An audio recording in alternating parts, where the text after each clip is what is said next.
नमस्कार मित्रांनो, श्री स्वामी समर्थ. तुमचे मनपूर्वक स्वागत आहे स्वामी भक्त सागर या आपल्या आवडत्या चॅनलवर. मित्रांनो, कधी-कधी आपल्या आयुष्यात अशी वेळ येते जेव्हा आपण कितीही प्रयत्न केले तरी संकट संपत नाहीत. एक संकट संपतं आणि त्याआधी दुसरं संकट दारात उभं राहतं. पैसा हातातून निघून जातो.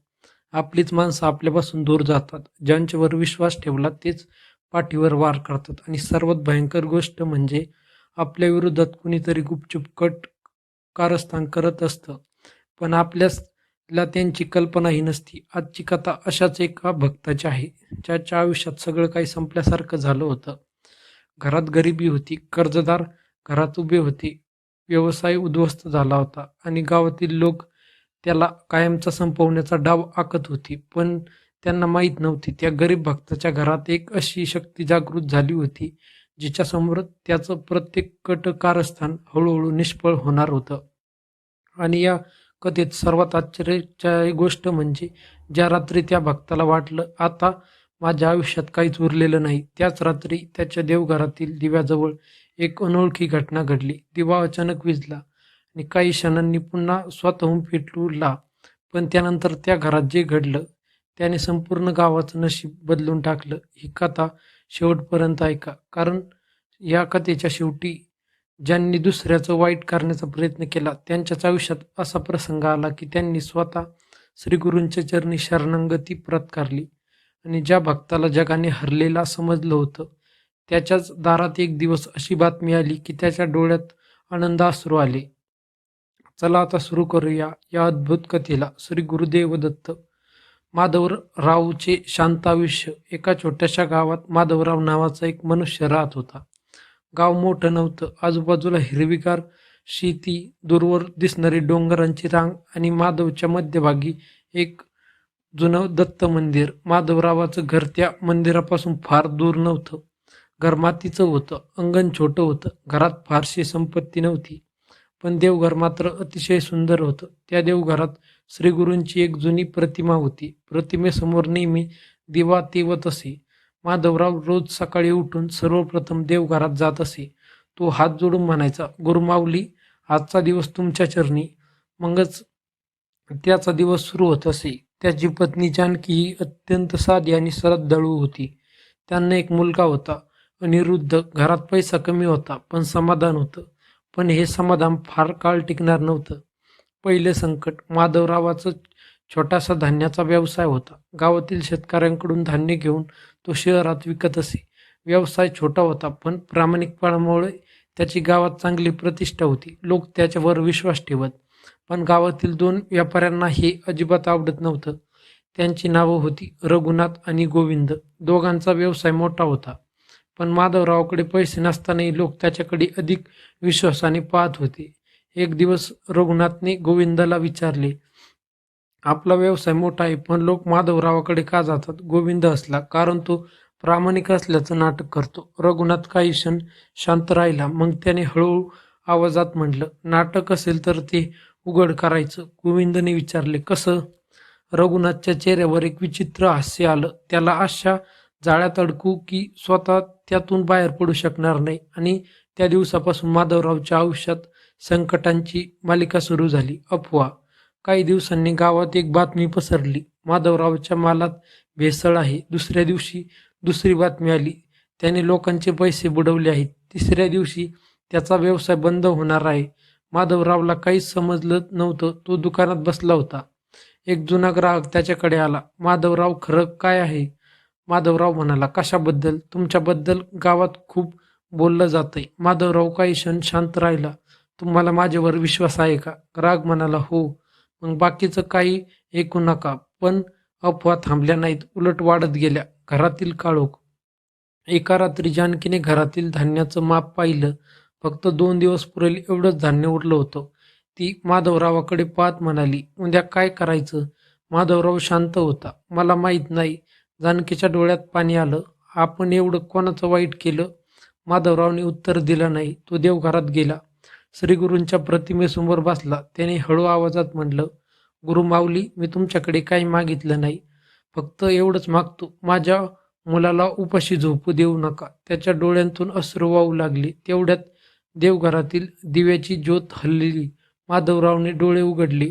ज्योत काही क्षण विलक्षण तेजस्वी झाली. मग अचानक दिवा विझला. माधवराव दचकला. घर पूर्ण अंधारात गेलं. पण काही क्षणांनी तोच दिवा पुन्हा पेटला. माधवराव स्तब्ध झाला. त्याला त्या क्षणी काहीतरी अदृश्य संकेत मिळाल्यासारखं वाटलं.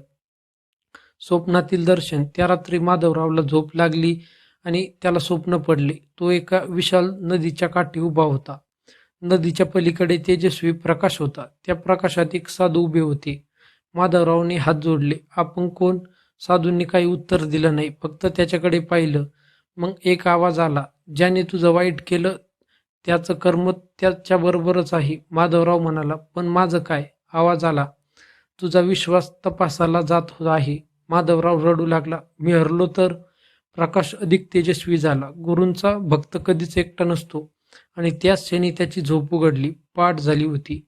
देवघरातून मंद सुगंध येत होता. माधवराव उठला, देवघरात गेला आणि तिथे त्याला श्रीगुरूंच्या प्रतिमेजवळ एक जुने पुस्तक दिसले. गुरुचरित्र. गुरुचरित्राचा पहिला दिवस. माधवरावने ते पुस्तक हातात घेतलं. त्यांनी डोक्याला लावलं. त्या दिवशी गावातील मठात गुरुचरित्राचे वाचन सुरू होणार होते. माधवराव तिथे गेला. मठात अनेक भक्त बसले होते. वाचन सुरू झालं. पहिल्या काही ओळी ऐकताच माधवरावाच्या मनातील अस्वस्थता कमी झाली. तो डोळे मिटून बसला. कथा पुढे जात होती. वेळ कसा गेला त्याला कळलंच नाही. वाचन संपल्यानंतर एक वृद्ध साधू त्याच्या जवळ आले. त्यांनी विचारलं, तुझ्या मनात खूप प्रश्न आहेत? माधवरावने आश्चर्याने पाहिलं. हो, वृद्ध म्हणाले, पण उत्तर अजून आले नाहीत. माधवराव म्हणाला, माझ्यावर खोटे आरोप होत आहेत. वृद्ध शांतपणे म्हणाले, खोटं कितीही मोठं असलं तरी सत्याला त्याची भीती नसते. पण माझं घर उद्ध्वस्त होत आहे. वृद्ध हसले. घर भिंतीने नाही तर विश्वासाने टिकते. माधवरावने त्यांच्याकडे पाहिलं, पण पुढच्याच क्षणी वृद्ध तेथे नव्हते. दुसरा कट. रघुनाथ आणि गोविंद आता आणखी मोठा डाव आखत होते. त्यांनी माधवरावच्या नावावर खोटे कागद तयार केले. त्या कागदांवरून त्याच्यावर मोठे कर्ज असल्याचं दाखवण्यात आलं. गावातील काही लोकांना ते कागद दाखवण्यात आले. लोक पुन्हा माधवरावावर संशय घेऊ लागले. एक दिवस गावातील प्रमुखाने माधवरावला बोलवलं. तुमच्यावर गंभीर आरोप आहेत. माधवराव शांत राहिला. पुरावा. प्रमुखाने कागद पुढे केला. माधवरावाने कागद पाहिला. त्याला स्वतःची सही दिसली. तो थरथरला. ही माझी सही नाही. रघुनाथ लगेच म्हणाला, खोटं बोलत आहे. गोविंदही म्हणाला, आता सत्य लपवता येणार नाही. माधवरावाकडे उत्तर नव्हतं. तो घरी परतला. त्याने रात्री प्रथमच गुरूंच्या प्रतिमेसमोर रडत म्हटला, गुरुमाऊली, आता माझ्याकडे काहीही उरलं नाही. अनोळखी पाहुणा. मध्यरात्री दारावर टकटक झाली. आवाज आला. माधवनी दार उघडलं. समोर एक वृद्ध उभे होते. तेच वृद्ध. माधवरावाच्या डोळ्यांत आश्चर्य होतं. आपण? वृद्ध म्हणाले, तुझी परीक्षा अजून संपली नाही. माधवराव म्हणाला, मग मी काय करू? वृद्ध म्हणाले, उद्या पहाटे नदीकाठी जा. का? वृद्धांनी उत्तर दिलं नाही. ते फक्त म्हणाले, तिथे तुला तुझ्या प्रश्नांचं उत्तर मिळेल. माधवराव क्षणभर डोळे मिटले, पुन्हा उघडले. वृद्ध गायब. नदीकाठी. पाठी. माधवराव नदीकाठी गेला. सूर्य नुकताच उगवत होता. नदी शांत होती. काठावर त्याला एका जुनी पेटी दिसली. त्याने ती उघडली.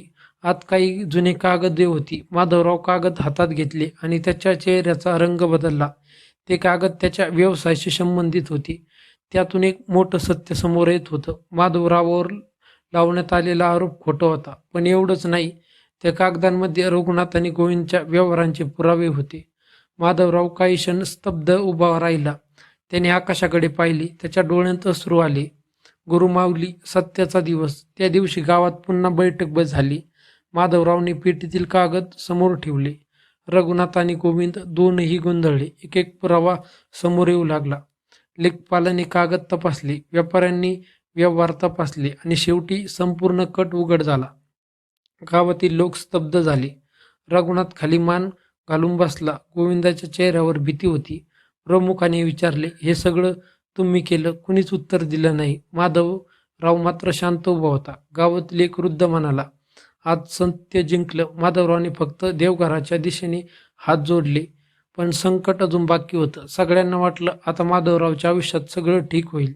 पण नियतीने अजून एक परीक्षा ठेवली होती. व्यवसाय जवळजवळ संपला होता. कर्ज बाकी होतं. घरात पैसा नव्हता. मुलाच्या शिक्षणाची चिंता होती. आणि त्याच वेळी शहरातून आलेल्या एका व्यापाऱ्याने माधवरावाला भेटायला बोलवलं. तो म्हणाला, तुमचा व्यवसाय आम्हाला माहीत आहे. माधवराव म्हणाला, पण माझी परिस्थिती तुम्हाला माहीत आहे. व्यापारी असला म्हणूनच आलो आहे. माधवराव काही क्षण त्याच्याकडे पाहत राहिला. मला तुमच्यासोबत भागीदारी करायची आहे. माधवरावाला विश्वास बसला नाही. अचानक झालेली मोठी बातमी. दुसऱ्या दिवशी सकाळी माधवरावाच्या दारावर एक माणूस आला. त्याच्या हातात पत्र होतं. हे तुमच्यासाठी. माधवरावांनी पत्र उघडलं. त्यात लिहिलं होतं, शहरातील मोठ्या व्यापारी संस्थेने माधवरावाच्या प्रामाणिकाची दखल घेऊन त्याला मोठी संधी देण्याचे निर्णय घेतला होता. माधवरावाची हात थरथरली. जानकीने पत्र वाचले. तिच्या डोळ्यांतून अश्रू आली. दोघेही देवघरात गेले. माधवराव म्हणाला, गुरुमाऊली, काल माझ्याकडे काही नव्हतं. आज तुम्ही माझ्या दारात नवी संधी पाठवली. रघुनाथचा पतन दरम्यान रघुनाथचा व्यवसाय मात्र दिवसेंदिवस खराब होत गेला. त्याच्यावर त्याने अन्याय केला होता ते एक एक करून त्याच्यापासून दूर गेले. गोविंदही त्याला सोडून गेला. एक दिवस रघुनाथ एकटाच माधवरावाच्या दारात आला. माधवरावने दार उघडलं. समोर रघुनाथ उभा होता. त्याच्या डोळ्यात पश्चाताप होता. माधवराव बोला, मी तुझं आयुष्य उद्ध्वस्त करण्याचा प्रयत्न केला. माधवराव शांत राहिला. मला वाटलं होतं तू संपशील. तो रडू लागला.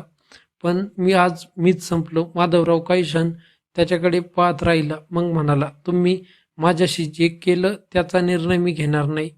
मग कोण? माधवरावने देवघराकडे पाहिलं. ज्याच्यावर मी विश्वास ठेवतो. रघुनाथाने हात जोडले. वर्षानंतर काळ पुढे गेला. माधवरावचा व्यवसाय वाढला. घरात सुख आले. पण त्याचा स्वभाव बदलला नाही. तो अजूनही साधाच होता. गावातील गरीब लोकांना मदत करत असे. मठात जाऊन गुरुचरित्राची कथा ऐकत असे. एकदा गावातील एका तरुणाने त्याला विचारले, माधवराव, तुमच्या आयुष्यात इतकी संकट आली, तुम्ही घाबरलात नाही का? माधवराव हसला. घाबरलो होतो. मग भीती होती, पण विश्वास त्यापेक्षा मोठा होता. देवाचे शेवटचे दर्शन. माधवराव वृद्ध झाला. एका गुरुवारी तो मठात बसला होता. गुरुचरित्राचं वाचन सुरू होतं. कथा ऐकत असताना त्याला अचानक तोच वृद्ध दिसला. तो चटकन उठला. वृद्ध दाराजवळ उभे होते. माधवराव धावत त्यांच्या जवळ गेला. मी तुम्हाला कित्येक वर्ष शोधत होतो. वृद्ध हसले. का? तुम्ही कोण आहात? वृद्ध काही बोलले नाहीत. त्यांनी फक्त माधवरावच्या डोक्यावर हात ठेवला. माधवरावच्या डोळ्यांत अश्रू आले. क्षणभर त्याला सर्वत्र प्रकाश दिसला. त्याने डोळे मिटले, पुन्हा उघडले. वृद्ध गायब होते. माधवरावने मठातील प्रतिमेकडे पाहिले. त्याच्या ओठांवर एकच शब्द आला, गुरुमाऊली. कर्मविश्वास आणि गुरुकृपा. त्या दिवसानंतर माधवराव आणखी शांत झाला. त्याला समजलं होतं, जीवनात संकट येतात, कधी गरिबी येते, कधी अपमान येतो, कधी आपलीच माणसं विरोध करतात, कधी आपल्या विरोधात कट कारस्थान होतं. पण प्रत्येक अंधाऱ्या रात्रीनंतर पहाट होती. माधवरावच्या आयुष्यातही अशी एक रात्र आली होती, ज्यात त्याला वाटलं होतं की आता सगळं संपलंय. पण त्याच रात्री त्याच्या देवघरातील दिवा पुन्हा पेटला आणि त्याच्या आयुष्याची दिशाही हळूहळू बदलत गेली. ज्यांनी त्याला खाली खेचण्याचा प्रयत्न केला तेच स्वतः आपल्या कर्माच्या जाळ्यात अडकले. ज्याला गावाने हरलेला समजलं तोच पुन्हा उभा राहिला. ज्याच्या घरात 2 दिवसाचं धान्य उरलं होतं त्याच घरात पुन्हा आनंद झाला. आणि सर्वात महत्त्वाचं, माधवरावच्या मनातलं गुरूंवरील विश्वास कधीच संपला नाही. भक्तांनो, ही कथा इथे संपते, पण माधवरावच्या आयुष्यातील तो एक प्रश्न कायम राहतो. तो रहस्यमय वृद्ध नेमका कोण होता? माधवरावला कधीच त्याचं उत्तर मिळालं नाही. पण त्याला उत्तराची गरजही उरली नव्हती. कारण काही गोष्टी शब्दांनी सिद्ध होत नाही, तो फक्त अनुभवायला लागतात. आणि माधवरावने तो अनुभव घेतला होता. त्याच्या आयुष्यात एक गोष्ट दाखवून दिली होती. अंधार कितीही मोठा असला, एका छोट्याशा दिव्याची ज्योत त्याला आव्हान देण्यासाठी पुरेशी असते. आणि जेव्हा त्या ज्योतीसोबत गुरूंची कृपा असते, तेव्हा संकट कितीही मोठं असले आणि मनात आशेचा प्रकाश कधीच पूर्णपणे विझवत नाही. मित्रांनो, जर तुम्हाला ही कथा आवडली असेल तर आपल्या स्वामी भक्त सागर या चॅनलला लाईक करा, शेअर करा. असेच व्हिडिओ पाहण्यासाठी आपल्या चॅनलला सबस्क्राईब करा. धन्यवाद. श्री स्वामी समर्थ.